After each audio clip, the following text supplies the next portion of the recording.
അവിടെ പോയി കഴിഞ്ഞപ്പോഴത്തേക്കും അത് ഫസ്റ്റ് ടൈം ഞാൻ പോകുന്നതാണ്. ആ പോയ സമയത്ത് ഇതുപോലെ ഒരാള് വന്ന് എൻ്റെ അടുത്ത് വന്ന് സംസാരിച്ചു. ഒരു പ്രൊഡക്ഷൻ കൺട്രോളർ ആയിരുന്നു. പുള്ളി എനിക്കിങ്ങനെ ഭയങ്കര കഥകളും കാര്യങ്ങളെല്ലാം പറഞ്ഞു തരുന്നു. പുള്ളി എന്താ എനിക്ക് അടുത്ത അതായത് നമ്മുടെ കൂടെ നിന്നിട്ടുണ്ടെന്നുണ്ടെങ്കിൽ പുള്ളിക്കിങ്ങനെ സിനിമയില് ചാൻസും കാര്യങ്ങളും കിട്ടാൻ സാധ്യത കൂടുതലാണ്. ആള് കുറെ പ്രമുഖ നടന്മാരുടെ കൂടെ നിൽക്കുന്ന ഫോട്ടോ കാണിച്ചു തരുന്നു. ആള് കൊണ്ടുവന്ന കുറെ ചെറുക്കന്മാരും പെണ്ണുങ്ങളും എല്ലാവരും ഇങ്ങനെ നല്ല നിലയിലെത്തിയ കഥകളും കാര്യങ്ങളും എല്ലാം പറഞ്ഞു തരുന്നു.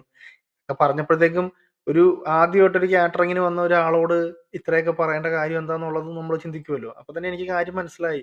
പുള്ളിക്ക് എന്തോ കാര്യം ആവശ്യമുണ്ട്. പുള്ളി ഉടനെ അടുത്തതായിട്ട് എൻ്റെ അടുത്ത് വന്നിരിക്കുകയും നമ്മളെ ഒന്ന് ടച്ച് ചെയ്ത് കണ്ടപ്പോഴത്തേക്കും എനിക്ക് മനസ്സിലായി ബാക്കിയും കൂടെ. ഞാനത് അപ്പം തന്നെ റെസിസ്റ്റ് ചെയ്തു. ഞാൻ അവിടെ നിന്ന് അത് മാറിപ്പോയി. അപ്പം അതിന്റെ ഭാഗമായിട്ട് ഞാൻ ശരിക്കും വിളമ്പാൻ നിൽക്കേണ്ടതായിരിക്കും. ഞാൻ വിളമ്പാനുള്ള ഉദ്ദേശത്തിലാണ് ഞാൻ നിന്നേച്ചത്. കാരണം അപ്പോൾ നമുക്ക് കുറച്ചും കൂടെ സ്റ്റുഡിയോയിൽ നമ്മൾ ആളുമായിട്ട് നമുക്ക് ഇന്ററാക്ട് ചെയ്യാൻ പറ്റുമല്ലോ. അപ്പോൾ